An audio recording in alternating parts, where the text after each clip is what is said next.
A new Change research poll finds overwhelming support for U.S. action against Russia on just about everything except military intervention. The survey conducted March 1st through 7th among roughly 1,500 likely voters found approximately 90% support for things like economic sanctions against Russia, providing weapons to Ukraine, and sanctioning Russian President Vladimir Putin personally. The poll also found that 85% of respondents approve of blocking Russia's oil and gas exports to the U.S. That includes majorities of Democrats and Republicans. Joining us now to discuss, senior pollster at Change Research, Nancy Zdunkewicz. Welcome. Good morning. So, Nancy, how do we parse out the kind of social pressure that people are feeling to say that they support this, and the kind of nagging feeling that they would really rather not pay, $6 a gallon gas? Or do you think this is genuine support of the Ukrainian resistance, and that people are, fully willing to make personal sacrifices to support their self-defense? That's a great question. There is such an overwhelming reaction to what's happening right now in Ukraine.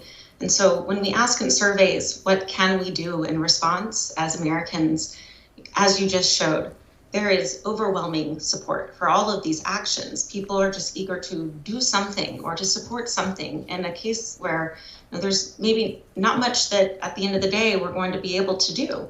And so, as you said, you have to ask the question, is this just about expressing any desire to do something, or will they really draw the line at a certain point when they start to internalize the costs? We see that almost 90% of people say that the price of everyday goods is in a poor and not so good place right now. So we asked folks what they were willing to bear when we specified that there would be costs involved with this. And we said, would you impose aggressive sanctions if you knew that it would mean that gas prices go up in the U.S.? Or should we impose sanctions, but we shouldn't impose any sanctions that would lead to higher gas prices in the U.S.? And we do see that the support does drop from 85% supporting blocking oil exports to the U.S. from Russia to 71%. But that's still 71% of voters. Yeah, that's a lot. I mean, on any political question, because of how, one side or the other, our politics in the U.S. are, it's unanimity. If you're getting like 70, 80, 90%, that shows to me, or suggests to me at least, that there really is quite a considerable desire among like almost all of the American people to do this, even if the consequences are bad. Now, of course, I would expect the consequences for us in terms of the gas prices. I would expect, perhaps the support would go down if people start, as those prices go up and people start suffering it for a long enough time. But still, it's pretty telling to me that you can't get 80% of people to agree on anything, anything remotely political. Absolutely. And so you do actually still see the majority of Republicans even.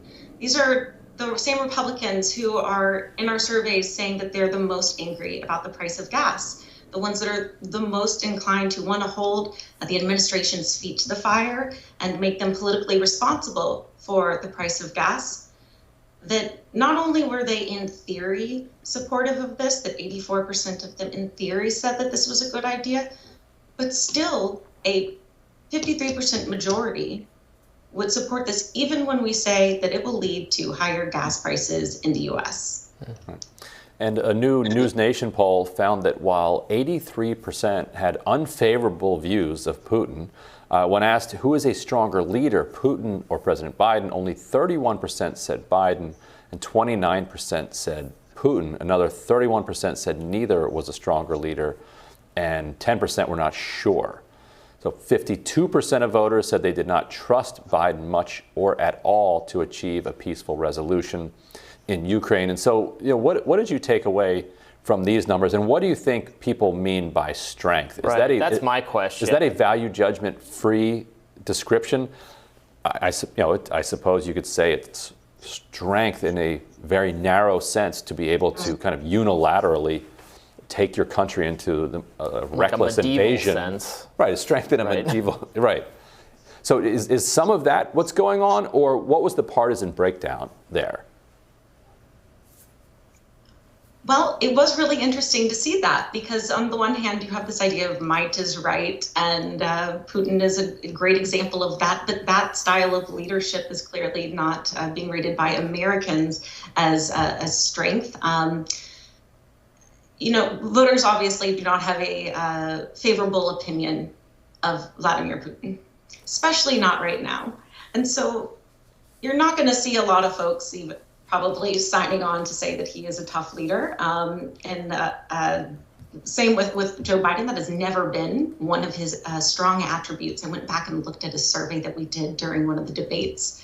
And we asked people, it wasn't Vladimir Putin, but it was Donald Trump. So which of these two leaders most personifies different attributes? And one was toughness. And that was one of the places where Donald Trump had the largest advantage over Joe Biden. It's never been something that people particularly felt described him. When it came to the next point, though, about trusting to achieve a peaceful resolution, in some ways, the cat's out of the bag. I'm surprised that number isn't lower, because. Right, because peace has ended. The violence has begun. Vladimir Putin seems intent on it. And there's really only so much that America can do, or any country can do, right, to try to resolve the situation between the two countries. Right. It's almost weirdly good news for Biden in that sense, that many people would still have some faith in a peaceful resolution. Although ultimately, there's going to be a peaceful resolution one way or another, even if it's a nuclear winter. Right? Peaceful resolution. Peace through extinction. Peace of through our extinction. Species. Peace through extinction. Peaceful for the cockroaches that survive, right, and the rats that are going to evolve into thinking creatures. I don't know that. Right, Biden does not. He does not project strength in a way that I'm not even sure that's necessarily a negative. Like he's not right. He's not.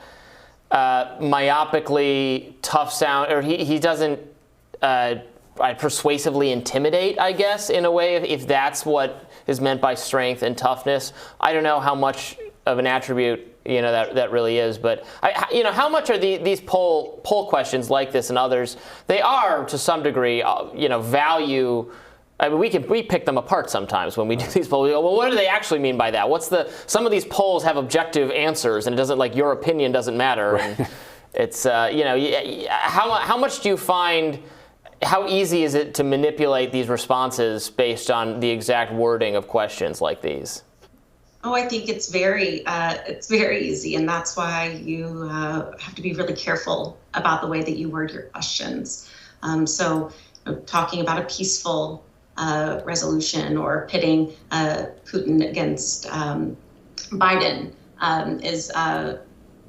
could perhaps be misleading. I even thought about asking about a no-fly zone on this survey and realized that might not be.